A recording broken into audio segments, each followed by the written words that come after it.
สบายดีบัดสุขุสุคนเด้อสมเจ้าเด้อข่อยบ่ได้เอาคลิปลงYouTube ข่อยเต้โดนๆจะเบิ่งหน้าบ้านข่อย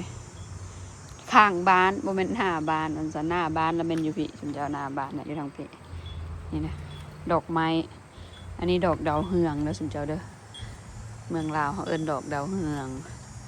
เหลืองทองอันนี้นะเขาเอิ้นเหลืองทองเด้อสมเจ้าเด้อนี่บัดมันใหญ่น้ำสิประมาณนี้ได้นี่พี่น้องดอกใหญ่เอาไปเน็บขันมักเบ่งสุดงามเลยหรือว่าไปใส่ผ้าขวัญแบบนี้นะสมเจ้างานหมั่นงานแต่งบออันนี้เป็นต้นดอกจำปาเด้อภาษาไทยเขาสิเอิ้นต้นดอกลันทมบ่ฮู้ว่าดอกดาวเฮืองนี่ภาษาไทยเอิ้นอีหยังบ่ฮู้จักเด้อสมเจ้าเด้อก็มันก็ฮู้จักแต่ภาษาลาวค่อยมีเหลืองคูนแล้วก็มีเหลืองทองก็มานะ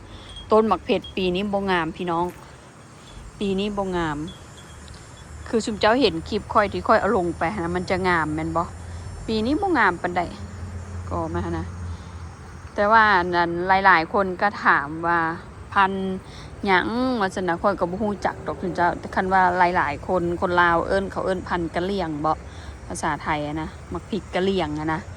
แต่สำหรับคนลาวเขาเอิ้นมันมักเผ็ดขาวแบบนี้นะตัวนี้มันจะเผ็ดแบบหูซี่เลยได้สุนเจ้าถามว่ามักพริกขี้หนูนี่ว่าเผ็ดละพริกขี้หนูอันเขียวๆจังสินะยังบ่สู้อันมักเผ็ดอันนี้เด้อสุนเจ้าเด้อแต่ก็แล้วแต่ว่าแล้วแต่บางคนว่าซะอันนี้ค่อยปลูกน้ำหลังหมู่สุนเจ้ามันจะเป็นสีเขียวนี่นะกินกับอันตาเลือดเป็ดหรือว่าอีหยังนะป้าตัวสุดแซ่บสุนเจ้าก็มานะ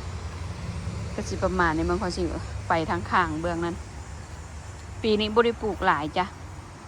บ่ได้ปลูกหลายปลูกตามมันปลูกแต่ร่องเดียวนี่สมเจ้าแต่ละปีคือสมเจ้าเห็นนะค่อยจะปลูกดังหน้าบ้านนำ3 ร่อง4 ร่องว่าซะอันนี้ค่อยเก็บทุกทิศเลยนี่สมเจ้าอันตากแดดก็ได้3-4ผ้าขาวละว่าซะตากใส่กระตุกนะสมเจ้าถามว่าได้จากถุงละประมาณ2-3 ถุงนี่แหละสมเจ้าบ่ได้ปลูกหลายแล้วก็มันบ่ดกเพราะว่าค่อยก็บ่ได้มีเวลาเทคแคร์แน่นะสมเจ้าว่าทำงานโรงงานไม้นี่จะเลิกประมาณแบบว่า4:30ประมาณนี้นะสมเจ้าตะกี้ค่อยเฮ็ดงานอยู่โรงงานแว่นเนาะโรงงานแว่นตาแบบนี้นะจะเลิกประมาณ2:00แต่ว่าเราต้องได้ไปแต่ประมาณแต่3:00เช้าแบบนี้นะตัวนี้ไปแต่เช้าโพดนะค่อยเลยเปลี่ยนค่อยทำงานแว่นตา8 ปีสมเจ้าทำงานอยู่โรงพยาบาลนั้น10 ปีประมาณนี้เลยนะแล้ววันนี้ย้ายมาทำงานอยู่มองนี้หากำลังเฮ็ดได้4 เดือนประมาณนี้นะสมเจ้าแต่ก็โอเคอยู่นะแต่ว่าพริกนี่ก็เลยบ่ได้มีเวลาเทคแคร์อันนี้จะเป็นหน่วยสั้นๆแนวนี้เด้อพี่น้องจะเป็นหน่วยสั้นๆน้อยๆเนี่ยนี่อันคนเวียดนามนะเอาให้ค่อยได้แนวจากกันคนเวียดนามต้นดอกจำปาต้นดอกลันทมนะกะคนเวียดเพิ่นเอาให้ค่อยสมเจ้าปีนี้จะบ่ได้ปลูกหลายสมเจ้าแต่ละปีอาจจะปลูกหลายอันนี้ก็แห้งเก็บแห้งป่งเลยนี่สมเจ้าแต่ว่าบ่ได้เก็บไปลวกเพราะว่ามื้ออื่นสิเดินทางสิไปเที่ยวน้อยหนึ่งก่อนสมเจ้าคันมีเวลาก็สิอัดคลิปให้เบิ่งนะอันนี้ต้นมักแตงเก็บทุกมื้อเลยสมเจ้ามามุมนี้ค่ะมีต้นพริกนี่สมเจ้าพริกนี่ก็สีเขียวตัวนี้นะปลูกน้ำหลังหมู่จุดนี้นะสมเจ้ามันเลยบ่ได้เป็นมากเพราะว่าก้าเบี้ยพริกไว้หลายเกินนะแล้วตอนนั้นเวลาบ่มีเนาะวันนี้คันสิทิมก็เสียดายนะสมเจ้าจุนี้ผัดขึ้นมาแล้วเขาก็ปลูกโลดนะก็มันจูนะพัฒนานขึ้นนะวันซาจูได้ขึ้นมาก่อนกับปลูกก่อนนะสมเจ้าเราวันนี้มันก็เลย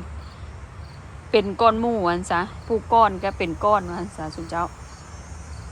กระสิบประมาณนี้เลยละสมเจ้าพวกเราคลิปลงโดนนั่น YouTube ไปเลยขอบใจที่เข้ามา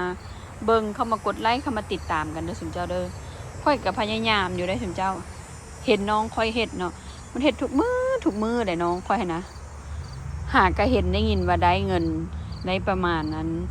100 เหรียญนี่แหละสมเจ้าคันเป็นเงินไทยก็ประมาณ 3,000 บาทประมาณนี้แหละก็เพื่อสิผ่านบ่แม่นง่ายเด้น้องข่อยก็ได้คือข่อยนี่เฮ็ดไปตามความที่เฮามักว่าซะมักเบิ่ง YouTube มักใน Facebook มัก Instagram อีหยังหลายๆอย่างจะถามว่าได้บ่ก็บ่ได้ดอกสมเจ้าแต่ว่าเป็นคนมักคันว่าตูมากหรือว่าผู้ใดใจดีเนาะเพิ่นอยากให้ก็ขอขอบใจว่าซะก็สิประมาณนี้แหละสมเจ้าโอเคเด้อขอบมกขอบใจที่เข้ามากดไลค์เข้ามาติดตามเข้ามาซับสไครต์กันคิดสิ่งใดก็ให้ได้สิ่งนั้นเด้อขอให้ร่ำให้รวยเบิดทุกคนนะโอเคเอาบ๊ายบาย